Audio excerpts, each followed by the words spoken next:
Ultimate Team is far more rewarding than what it used to be. You used to just have divisions which gave you 15,000 coins for winning in Division 1. Nowadays we can easily achieve this by pretty much doing nothing. If you want to grind for the best packs though within the game, you need to compete within the likes of division rivals or foot champions, and let's be honest, it can get extremely sweaty with how other people play. With these types of playstyles, it can also be really stressful. So today I'm going to be showing you how you can grind packs without having the added stress of playing against other players. Before I do get into the video, if you enjoy the content here and want to see a bit more from me, then make sure you hit that subscribe button and that notification bell. Every single week we are uploading the latest news and the latest tutorials around FIFA 22. So if you do want to stay up to date with everything, then make sure you are following the channel. If you want to take it a step further, there is a link in the description down below which will take you over to the second YouTube channel. Over there, we're not playing FIFA 22, but we are going through Call of Duty. Right now I'm learning Warzone, but we're also getting prepared for Vanguard, and that's released in just 1 month. So if you do want to see that, as said, link is in the description down below. And getting back into the video, this is not one of those videos where it's a get rich quick scheme. You still need to put time into this, but by putting time into this game mode rather than other game modes, it just means that it's going to be less stressful, and you are guaranteed to have something decent towards the end. I forced myself to go through this a couple times per week, and I've always been able to make profit. It was also the exact same in previous years where we've been able to do this. And this, of course, is the single player draft. The single player draft is always overlooked just because you're playing against the AI rather than other players. If you go through the online draft and get all the way to the end, you will be getting much better packs. The question for a lot of players is, can you actually get to the end? Because most people won't. You'll spend 15,000 coins, 300 FIFA points, or use a draft token, and for a lot of people, they'll spend most of their time building a team, only for them to go out within the first round. Now this isn't always too much of a problem because you will be rewarded with silver packs, and nowadays silver packs actually go for more than what the gold packs do.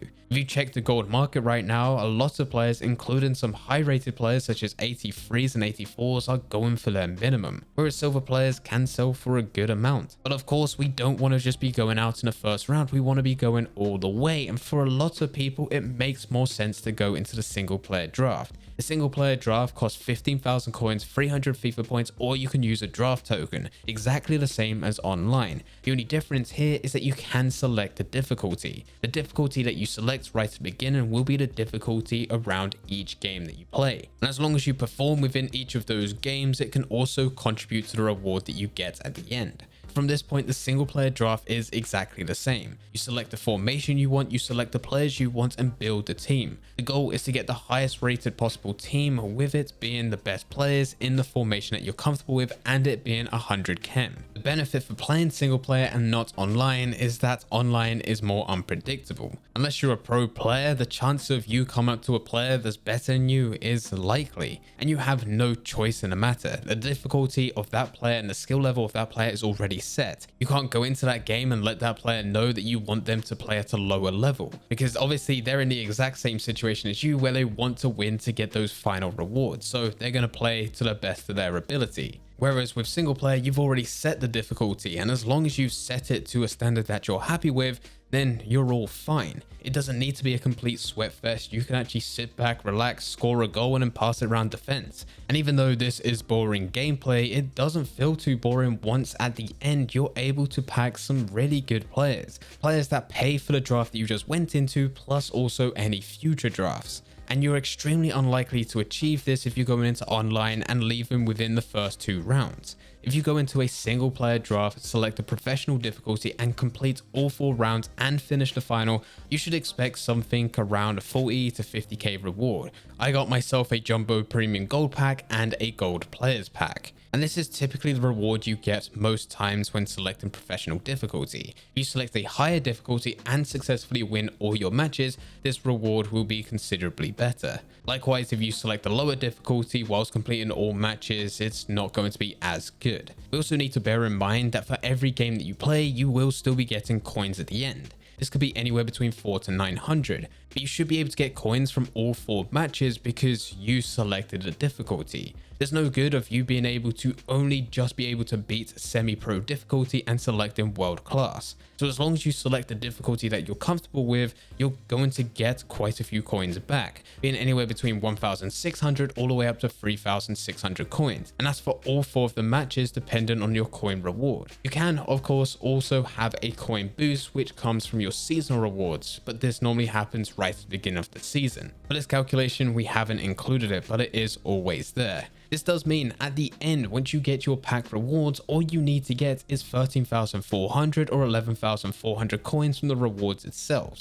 This really isn't too difficult to achieve. Even with a gold players pack where you get 12 items and only one of them being rare, it does bring back a huge bulk of these coins anyway. This is because these packs are more valuable than the initial coins used to enter the draft, which already makes it a good return. Now of course, I know what you're going to say. Even though you was able to get these gold packs, there's no guarantee that you're going to get anything good within them. But with that argument, it is the exact same with online draft. You can go all the way to the end and you can get mega packs, rare mega packs, player packs, but you can still have your highest rated player being 82, 83, which currently goes for about 1,000 coins. And for the online draft, it requires more skill as you're coming up to more determined players who will likely play sweaty, pass it around the back if they're up 1-0, cut back to score goals, do whatever it is within the game so that they can win, because they want to win to get the exact same rewards that you're going for. It can be stressful for lots of players playing in division rivals, champions playoffs and the weekend league, and some players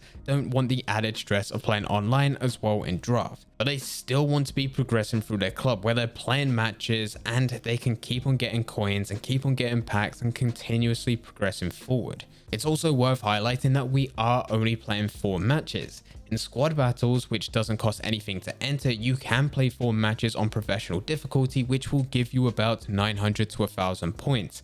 That will leave you between silver 1 or silver 2 towards the end of the week on average. Your reward will be 2 premium gold packs, 1 gold pack and 2,000 coins.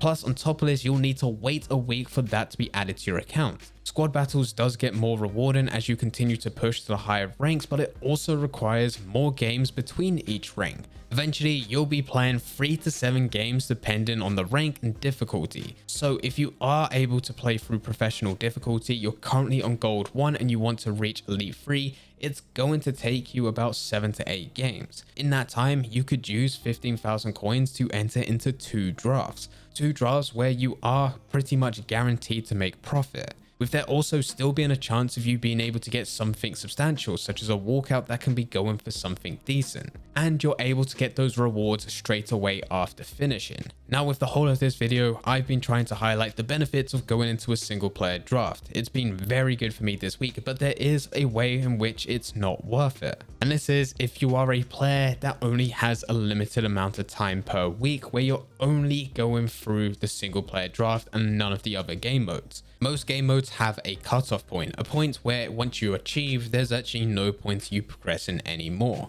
This could be game modes such as Division Rivals where you've hit your peak. If you're a Division 6 player and every time you play a game you win one, lose one, win one, lose one, and you stay in that division for a long time, there comes a point where you're not getting anything better out of it reward wise. The only thing to push for in that situation is the 7 games you need to play on the weekly to get your reward, or the 90 games you need to play in the season to get the maximum reward there. Once you've done that, if you're still in the same situation where you're in that exact same division of winning one, losing one, winning one, losing one, you're better off going to a different game mode. With game modes such as squad battles, and we have briefly touched onto this, with the amount of games that requires for you to go from one rank to another, that jump in reward isn't too drastic that you're actually better off going to a different game mode to start there. That way, towards the end of the week, you're able to claim the rewards you already have managed to achieve from whatever game mode you first started in. But you've also been able to build up packs, build up coins, whatever the reward is from the second game mode that you started to play. The only way it's beneficial for you to go all the way within one game mode is if you're actually a pro player, because you can go all the way. You can get to the elite divisions, you can get to rank 1s in FUT champions, you can get to the top 100 within squad battles, but most of us, especially if you're watching this video, most of us won't be able to achieve that. And that's where it makes sense to hop from game mode to game mode. But if you only have time to do one of these game modes, just play a couple games per week, then it doesn't make sense for that first game mode to be single player draft. It makes sense for you to go into division rivals, squad battles, or foot champions first, rather than it being the case of single player draft. Single player draft should be that game mode that you use on top of everything else, where it's nice, easy, you select the difficulty, there's no stress, and you're guaranteed to make coins at the end.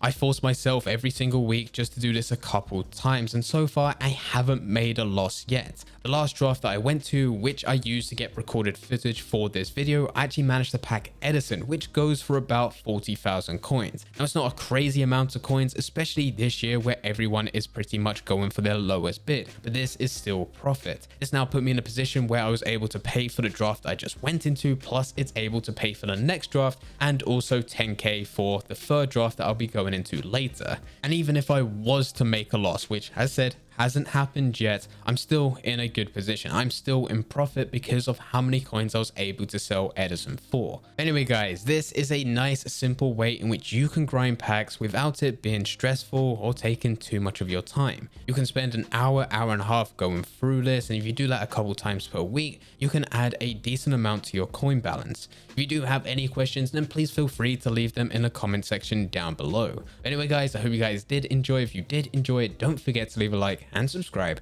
But for now, I'm going to see ya.